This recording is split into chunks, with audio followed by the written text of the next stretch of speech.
सगळ्यात पहिला सगळ्यांना नमस्कार. आणि आम्ही गेलो पद्मामध्ये प्रीमियर लीग बघायला आणि त्या मॅच ठेवलेल्या सचिन दादा जगदाळे यांनी. ग्राउंड पण कसं केलं सांगा, 1 नंबर ग्राउंड केलं, विजन वगैरे लावून 1च नंबर ग्राउंड झालं. लाडले रोहित धंदा पाणी सोडून सगळं इकडे कशाला आलायस, काय काम आहे तुझं म्हणल्यावर म्हणते क्रिकेट बघायला लावले. लेकिन ये साला कर क्या रहा है आप? आता काय ऐकत नाही गोपी भाऊ. आता बघा कसं माती बिती हातात घेऊन असं एकदम कार्यक्रम पच्चीस करतोय बघा. आता तो ऐकत नाही, आता तो डायरेक्ट यारकर बॉलच टाकणार आहे तो. आणि रोहित बघा कसं करतोय, जिथं जाईल तिथं बाटल्या वगैरे गोळा करत फिरायला लागलाय. असं का करायला रे रोहित म्हटलं. आता बघा कसं 6 मारतात. अरे 6 नाही गेला वाटतं, डायरेक्ट हातातच बॉल गेला. रोहितला कसला नाद आहे काय कळना, काय त्याला कळण झाले. बॉल इकडचं तिकडे जाऊ का, तिकडे जाऊ का, इकडे जाऊ करायला लागलाय. इकडे तिकडे सगळ्यांना बघायला लागलाय, पण त्याचं कोण दिसनच झाले. अरे तुला घ्यायला घेत नाहीत म्हटलं, तू इथंच थांब. तिकडे सगळं फिरून आल्यानंतर इथं येऊन बसलाय.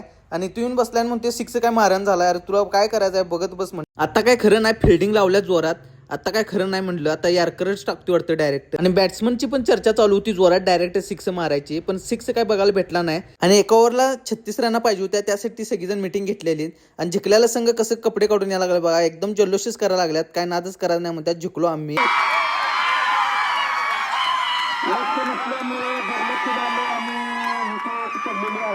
मॅच संपल्यानंतर निघालो आम्ही घरला. आणि आमचा ब्लॉग आवडल्यास लाईक फॉलो शेअर नक्की करा. भेटू नेक्स्ट ब्लॉग मध्ये, चला.